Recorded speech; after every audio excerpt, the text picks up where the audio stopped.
Nobody Wants This ikinci sezon, Hit ilk sezonun tüm özelliklerini koruyarak yine keyifle izlenebilecek bir romantik komedi dizisi sunuyor. Nobody Wants This, 2024'ün sürpriz hitlerinden biri oldu ve gerçekten de olumlu bir izleme deneyimiydi.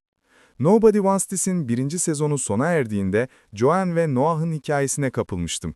Başrol oyuncuları arasındaki uyum, hikayeye ve karakterlere anında yatırım yapmayı kolaylaştırdı. Nobody Wants This ikinci sezonu da aynısını yapacak gibi görünüyor ve nispeten kolay bir şekilde başarıya ulaşıyor. Netflix'teki yaratıcı beyinlerin ikinci sezonu mahvetmesi zor olurdu. Tek yapmaları gereken bize aynı şeyi sadece birkaç değişiklikle tekrar sunmaktı. Neyse ki tam olarak bunu sunuyor.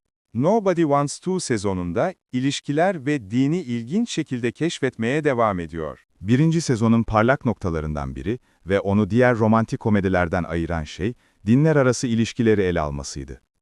Nuh'un Yahudiliği, özellikle Joanne çoğunlukla agnostik yaşam tarzıyla çelişen yönleriyle öne çıkan bir temaydı. İlişki dramasının büyük kısmını da bu tema oluşturuyordu. Neyse ki, Nobody Wants This ikinci sezon bunu göz ardı etmiyor ve Joanne ile Noah'ın üstesinden gelmeleri için yeni şeyler ekliyor. Dindar olmayan biri olarak Yahudi inancını keşfetmek ilgi çekici olmaya devam ediyor. Brody'nin canlandırdığı Noah'ın da kolayca desteklenebilen harika bir adam olması da cabası. Ancak bu sefer Nuh, bir haham olarak daha ilerici bir yol izledi. Bu hikayenin hem ana fikrini hem de Seth Rogen'ın harika konuk oyunculuğunu boşa harcadığını kabul ediyorum. Ancak Nuh'un Yahudi bir eş olmadan istediği kariyere sahip olup olmayacağını anlamak için yine de buna ihtiyaç vardı.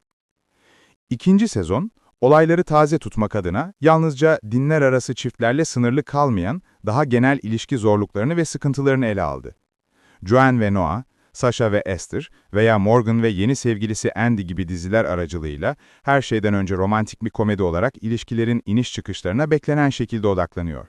Nobody Wants This ikinci sezon harika bir oyuncu kadrosuna ve gerçekçi karakterlere sahip. Bu iniş çıkışlarla birlikte dizinin en büyük gücü olan oyuncu kadrosu ve karakterleri bir kez daha doğrulanıyor. Joanne ve Noah, Brody ve Belle arasındaki göz kamaştırıcı kimya ve iki karakterin birbirine nasıl uyduğu nedeniyle başarılı olmasını istediğimiz ilgi çekici bir merkez çift olmaya devam ediyor. Ardından Sasha, Esther ve Morgan geliyor. Üçünün de ikinci sezonda kendi aralarında yaşadıkları ilişki sorunları var ve bu da diziye birinci sezonun ağırlıklı olarak dinler arası odaklı yapısına kıyasla biraz daha fazla nefes alma alanı sağlıyor. Bu üç oyuncu da ister birlikte ister tek başlarına olsun parlıyorlar. Ancak Morgan'ın partneri Ariane Moaed'in canlandırdığı Andy göz ardı edilmiş. Aşk yolculuklarının verdiği mesajlar aktarmaya değerdi ancak Andy hakkında onu bakımı zor, manipülatif ve ahlaksız bir karakterden başka bir şey olarak görebilecek kadar bilgi edinemedim. Ancak onun ötesinde ikinci sezon bu karakterlerin ne kadar sevimli olduğunu gösteriyor. Hepsinin ekrandaki diğer karakterlerle öyle bir kimyası var ki bakışlarınızı kaçırmak zor. Joanne ve Noah'nın ebeveynleri bile sürekli olarak mizah sunuyor ve dizinin dinler arası özünü daha da derinlemesine inceliyor.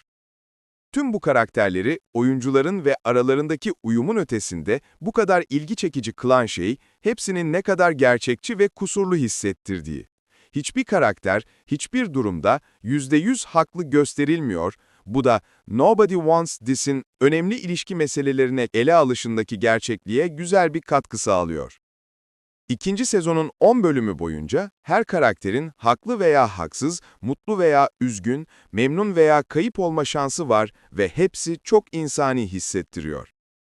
Gerçek hayat ve gerçek ilişkilerde yol almak zordur ve Nobody Wants This bunu asla göz ardı etmeyerek olayların her zaman ilgi çekici ve gerçekçi olmasını sağlıyor.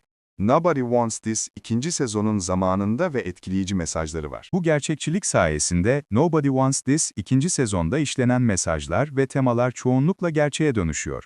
Özellikle Joanne'in inancını bulma yolculuğunun incelenmesini çok sevdim.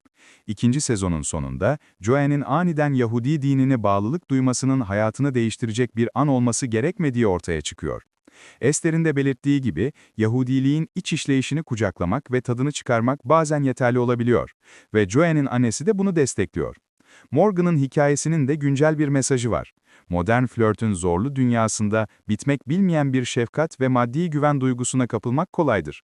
Ancak Nobody Wants This ikinci sezonda hem başlayan hem de biten ilişkilerde de görüldüğü gibi, gerçek bir bağ, kimya, güven ve iletişim biriyle bir hayat kurmak için daha iyi temellerdir. Nobody Wants, bu sezon 2 romantik ve komik kalıyor. Her şeyden önce ikinci sezon her romantik komedinin yapması gerekeni yapıyor. Hem komik hem de romantik. Karakterlerine ve ilişkilerine yatırım yapmak kolay. Bu ilişkiler yürümese bile dizi gerçekçi ve tematik olarak güçlü bir ayrılık gerekçesi sunuyor ve bu da kendi hüzünlü tarzıyla bir romantizm duygusu yaratabiliyor. Nobody Wants This de komik. Sasha bu konuda öne çıkmaya devam ediyor. Ancak ikinci sezonun komik durumları güçlendiren, utanç verici mizahı da öne çıkardığını düşünüyorum. İkinci sezonun tuhaf mizahı her zaman tuttu. Netflix dizisi ikinci sezonunda da etkisini kaybetmedi. Nobody Wants This'in ikinci sezonuyla birlikte neredeyse her şey ilgi çekici, ilginç, komik veya romantik olmaya devam ediyor ve gerçekçi ve ilişkilendirilebilir bir his veriyor. Her modern romantik komedi bu özelliklere sahip olmalı ve bu, özellikle bu dizinin güncel mesajlarla dolu, kolayca sindirilebilir olmasını sağlıyor.